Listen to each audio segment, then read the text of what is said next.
Heard what? We live in the mother lode. Yes. What is the mother lode? Is that a vein? Is that a vein or what? What's the mother lode? Huh? A vein, main vein, primary vein.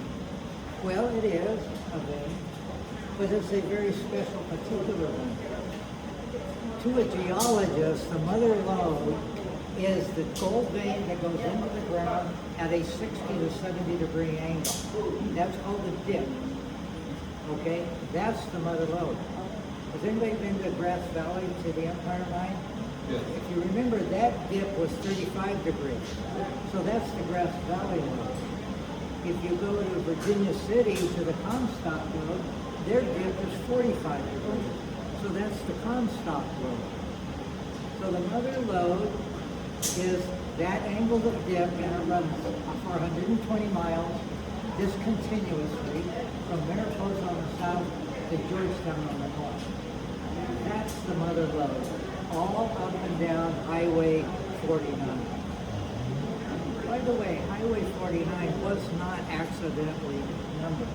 It was numbered for the 49ers, not the football team. It's those gold rushers. And did you know the image, the shape of a California highway sign is the image of a miner's shovel? Almost nobody knows. Anyway, so you do. So, where did gold come from in the first place? So to tell that story, I'm going to take you back in history about 240 million years ago. Okay? And the earth was violent, volcanic, molten, uninhabitable, ugly place to live.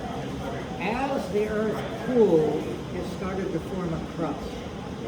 And as that crust started to get thicker and harder, it started to compress and stretch, break apart.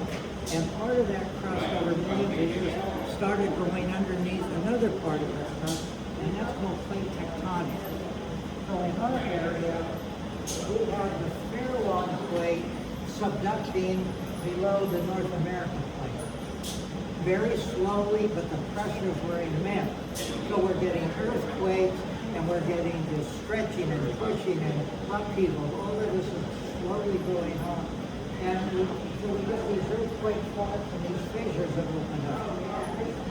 If we could look at this area about 40 million years ago, I'm coming fast forward. The Pacific Ocean would be about 11 miles from us, about where Iona is. And there was this large incline that went all the way to the Rocky Mountains. And that was called the Nevada Plain. Okay?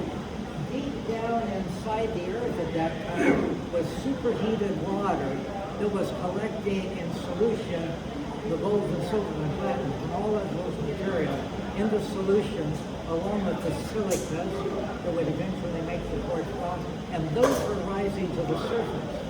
And they would go into these faults and fissures and cool. And if it cooled at a 60 to 70 degree angle, we have the mother lode. On the surface during those millions of years, we're getting lots and lots of erosion happening that's shaping the surface. And as the surface erodes, the gold is being released out of the quartz rock, ending up into ancient rivers and streams.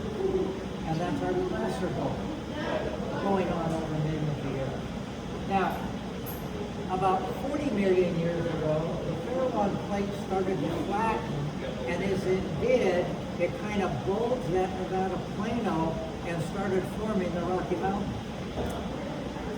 Fast forward another several million years ago, then that Farallon plate dipped and it actually dissipated. And as it dissipated, that Nevada Plano started to collapse.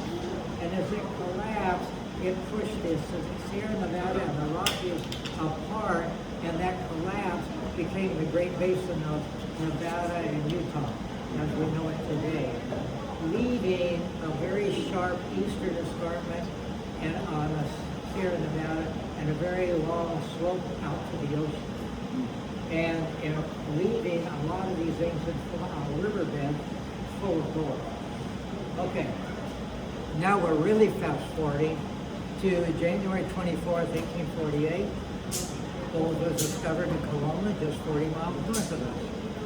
That started the gold rush of 48, and how that began is when James Marshall, building the sawmill, discovered the gold, he immediately took some samples to Sacramento to tell his boss, John Sutter, what he had found. They tested it and said, yes, it's gold, but we need to keep it a secret.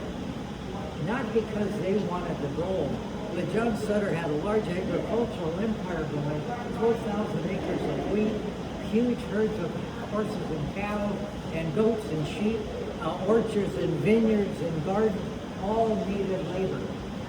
And he was afraid that if they heard about the gold, he'd lose his labor force. Well, that's in fact what happened. And that's what caused John Sutter to go broke. That was the gold rush of 1848. In January of 1848, President Polk announced to the nation of a great gold discovery in California that would pay for the Mexican-American War 100 times over. That's that war of 1846-48 that I mentioned earlier. That started the gold rush of 49. People got the gold fever in the East. They sold out all their property. They bought a covered wagon. They bought oxen, and they rushed to California at 2 miles an hour. That was the gold rush in reality. But they kept coming.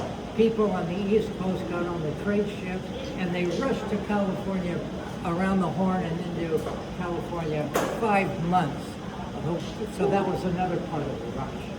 Well, by the mid-1850s, there were hundreds of thousands of people in California panning for the loose gold in the rivers and streams, and it finally ran out. And that brought us to the next phase of gold mining, and that's called hydraulic mining. And that's over here.